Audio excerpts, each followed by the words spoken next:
so it's going to be ugly.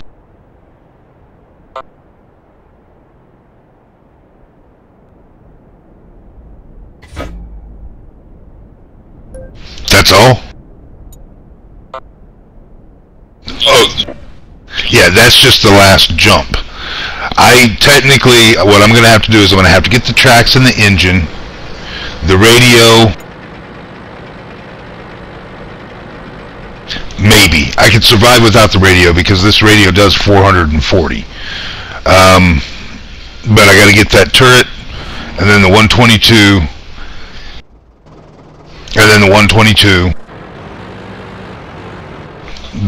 I've got one of them researched, so it'll be 8,000 credits, and then 26,000 credits, and then 12,000 credits, and then XP rather, and then 20,000 XP, and then I can do the 77,000.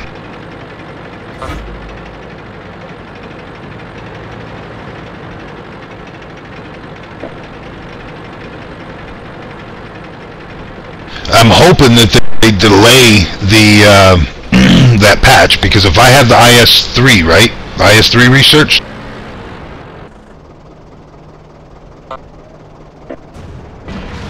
Is it the IS-3 or the IS-4?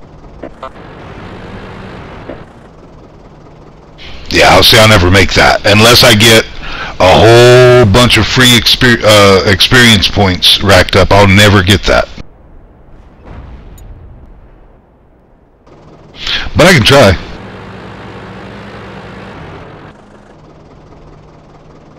Yeah, just keep power grinding on it.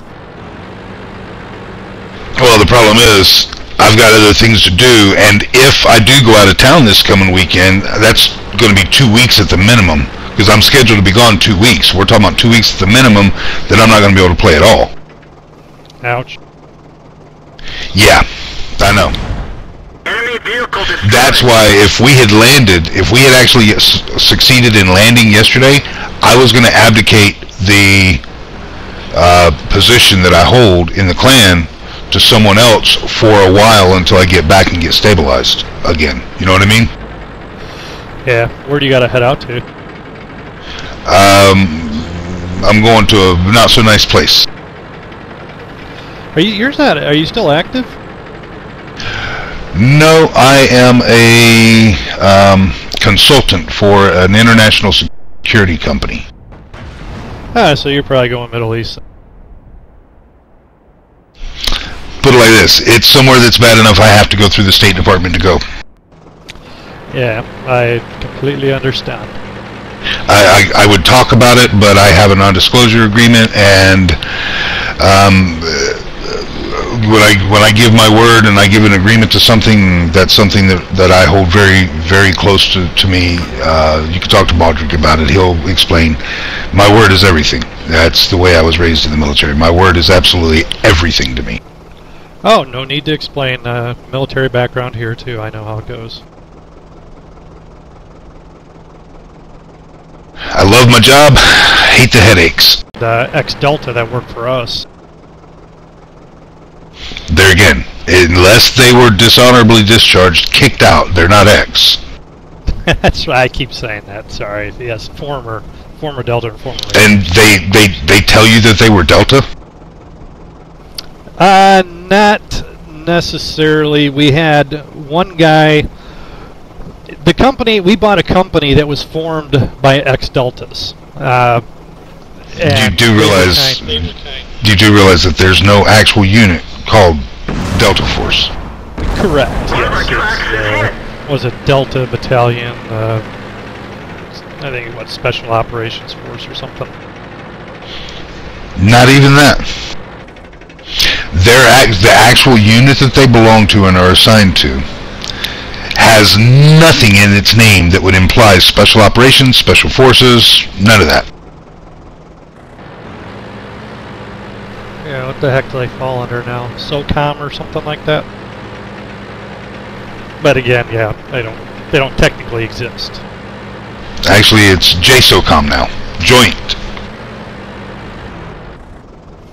But to change that like every other year. The actual unit and I'm speaking on authority, the actual unit that you're assigned to. If you were to look at that unit, it'll make you think. It doesn't actually say it, but it'll make you think they're supply or something like that. It's not. Nothing in it would make you think that they're special ops, unless you actually see the people. Then you're gonna go look at them and go, "What the fuck? No way." I mean, you kind of have a lot of questions when you see people coming out of a military unit building, and they're, Fu Manchus and beards and ponytails and shit like that. Oh, yeah, yeah. You sit there, you look at them and you go, what kind of fucking unit is that? I want to be there. Then you get into it and you're like, what the fuck did I volunteer for?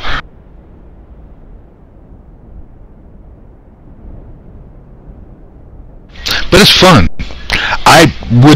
None of my military career, and even, and I'm not saying this in a derogatory manner at all. I believe that was Buzz that I was talking earlier. Yeah. I'm not saying this in a derogatory manner at all. You were in the military, but even the basic, most general soldiers would never trade their military career if they went in there and just did what they were supposed to do and advanced like they should, and they kept their nose clean and just did their job. I don't know anybody who would trade their military career ever, and I wouldn't. And I've seen a lot of horrible, nasty, causing nightmare things that I've been involved in, and seen done to people.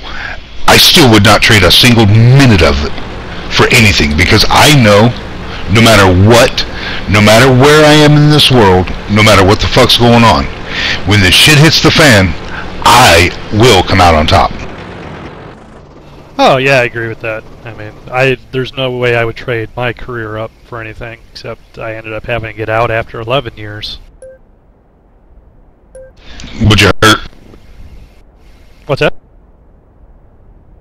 What did you hurt? No. Oh no, I didn't get hurt. It was more of more family commitments. Wife was sick of moving around and stuff, so we pretty much just got out, and I went to college.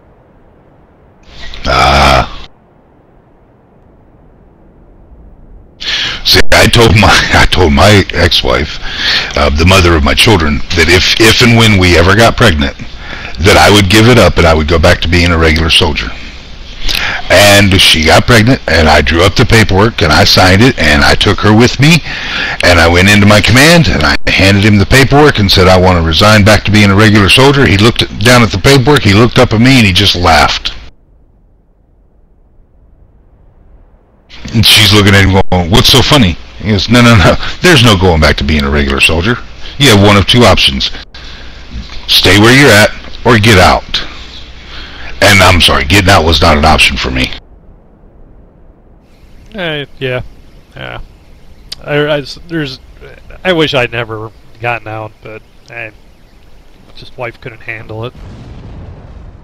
It takes a special woman to put up with it for more than 3 years. I can only, my ex couldn't handle it either. Actually, what she couldn't handle was when I did retire. I was home, and she couldn't handle that. I started up. Yeah. I started up my consulting business, just like I have. She continued to work. I, made an office in our house, and I was there, and I was working. I was doing my job, and I would go out and meet potential clients and things like that. But I was home every night. I was home every weekend, and she couldn't handle it. I was there too much. Where are you based? She wasn't used to that. Which state? Well, right now I'm in Arkansas, but that's because the headquarters for the company that I'm currently under contract with is in Arkansas. Okay. Well, if you ever get tired of that and you want to get out, let me know. I think we might have an opening for someone of your style in our company. What kind of company is it? We do simulations, and a lot of the guys that we have been hiring have been, like I said, the ex-Special Forces. And our current trend is firearms simulation.